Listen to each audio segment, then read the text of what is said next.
I'm here with Dr. Romano to do a video on the p-value for the DAT. Hi, I'm Dr. Romano, a professor of organic chemistry here at Romano Scientific and the creator and the developer of the Orgoman products and the author of the DAT Destroyer book.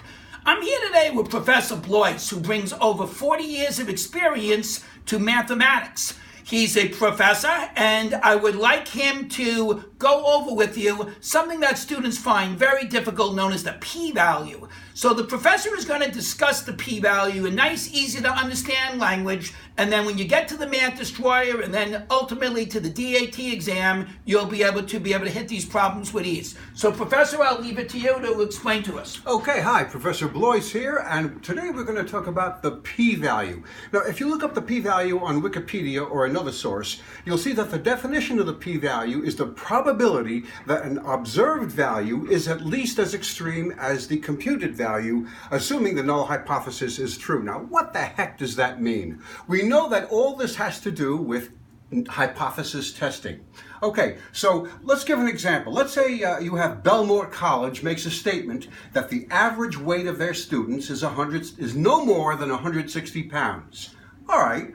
Let's say you go out into the field, you go out on campus, and you survey 10 students at random and take the average weight of those 10 students. Let's say you find it's 180 pounds. Well, 180 pounds is different from 160 pounds. Do you have just cause to challenge the null hypothesis? The null hypothesis being that of what Belmore College said, that X, the average weight of the students, is less than 160 pounds. Is there sufficient cause to doubt it with the result of your observed result? Well, for that you need to calculate the p-value. It's all resolves on calculating the p-value. Now, how do you calculate the p-value? That's a lesson unto itself. It only matters what the p-value is, and all you're responsible for is how to interpret it.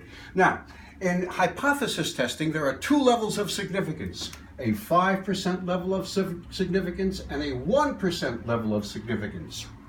Okay, and the p-value, when compared to these two values, is going to give you an idea of where to reject or accept, not reject the null hypothesis. So let's go back to the example. Let's give an example that might appear on the DAT.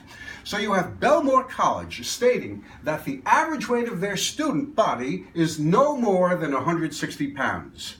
You go out with your experiment, you survey 10 random students, you found the average weight is 180 pounds. So you calculate the p-value. Let's say the p-value is 17%, 0.17.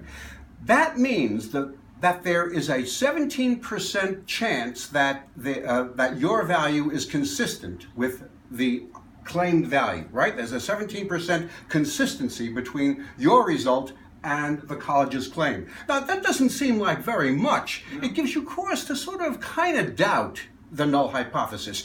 You'd be more confident if the p-value were like 80% or 90%, okay? You can consider p-value to be the degree to which your observed value is consistent with the null hypothesis.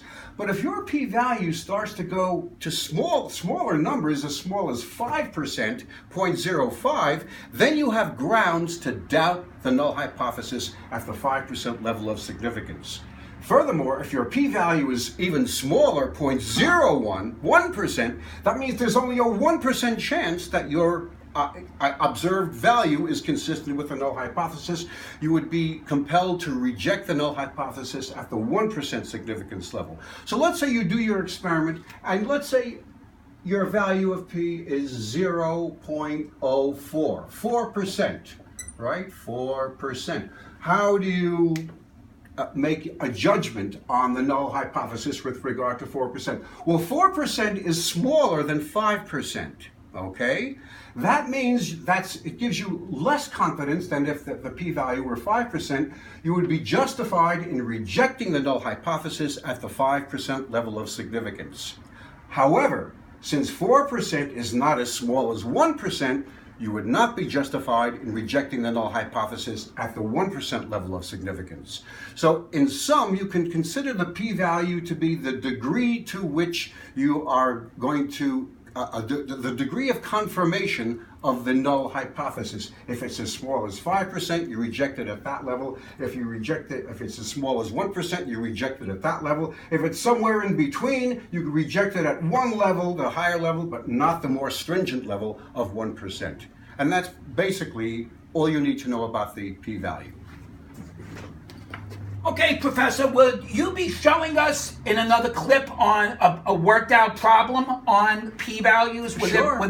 There'll be so Sure. Now that you got the idea of a p-value, we'll be working on some problems in the next clip on p-value. Okay, sure. I did like to just say though, the 180 pounds, that's an awful big boy or a big girl. Would you look great for a college kid? Well, the p-value is going to tell you to what degree the variation of weights in the population. I don't care what the damn p-value says. 180 is too damn big. Well, that's all I got to say. That's awful big for the average student. It is, but you have to have statistical grounds for rejection or all right, not rejection. Fair enough.